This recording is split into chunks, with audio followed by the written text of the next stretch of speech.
សួស្តីពុកម៉ែបងប្អូនពេលនេះខ្ញុំចង់នាំបងប្អូនទៅមើលការបញ្ចូលទឹកអាងខ្យងរបស់យើង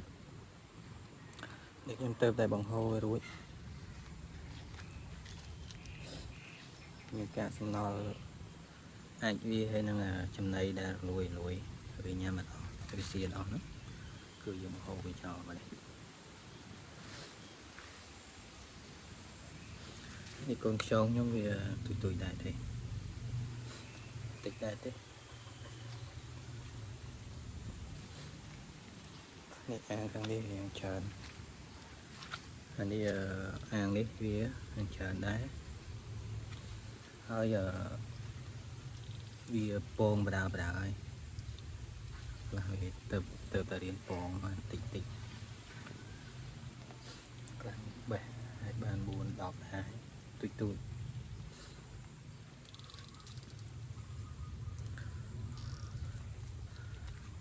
នេះមកអាងទៀតនេះធំមេពូជ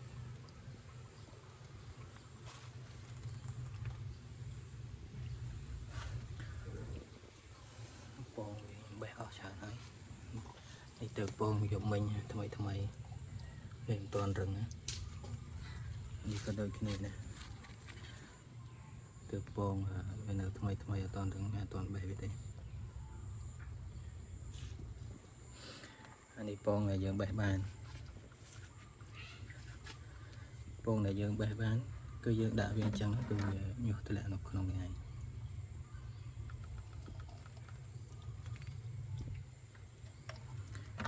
តែសារខ្ញុំបង្ហូរទឹកពីពេលខ្ញុំនឹងបញ្ចូលទឹកឲ្យបងប្អូនមើលខាងនេះច្រើននេះខាងនេះអីយើងអាចតែល្មមញ៉ាំចឹងយើងស្វងមកហ្នឹងទៅអស់ល្មមអានេះវាយើងច្រើនទៅជា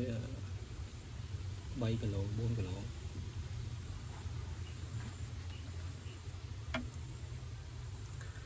អានេះញាស់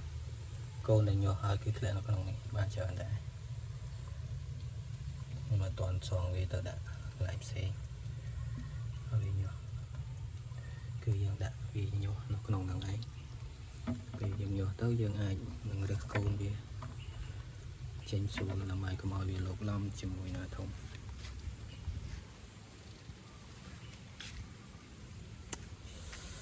អូខេឥឡូវនេះខ្ញុំនឹងទៅបើកទឹកដើម្បីបញ្ចូលវាវិញព្រោះយើងបើកបង្ហូរវាលាងវាស្អាតហើយយើងនឹងបើកទឹកបញ្ចូលវាវិញ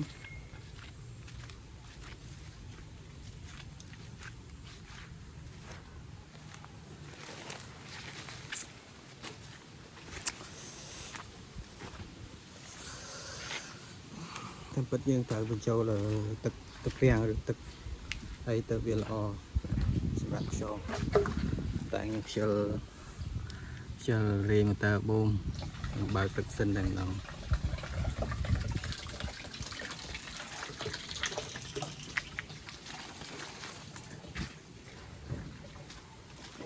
សម្រាប់ទឹកម៉ាស៊ីនវាមិនសូវល្អសម្រាប់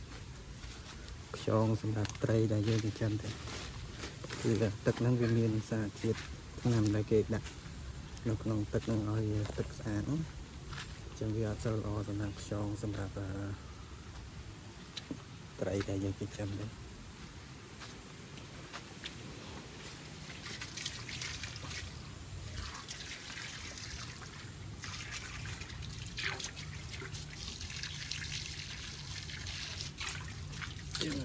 បិទវានវាសិនកុំឲ្យវាហូរចេញ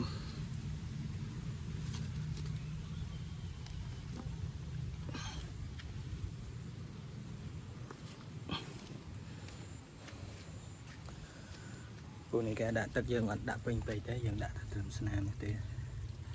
បើសិនជាពេញពេកខ្យងយើងនឹងវាឡើងអញ្ចឹងយើងដាក់តែកន្លះអាងបានហើយពេលដែលវាឡើងពងគឺវាពងកែមលើហ្នឹងហើយអរគុណពុកម៉ែបងប្អូនទាំងអស់គ្នាបាទហើយនេះសូមជម្រាបលាត្រឹមតែនេះសិនចង់បានព័ត៌មានថ្មីៗទាក់ទងនឹងការចិញ្ចឹមខ្យងចិញ្ចឹម កែបជាមន់អីគឺអាចតាមដាន channel របស់ខ្ញុំបានសូមអរគុណ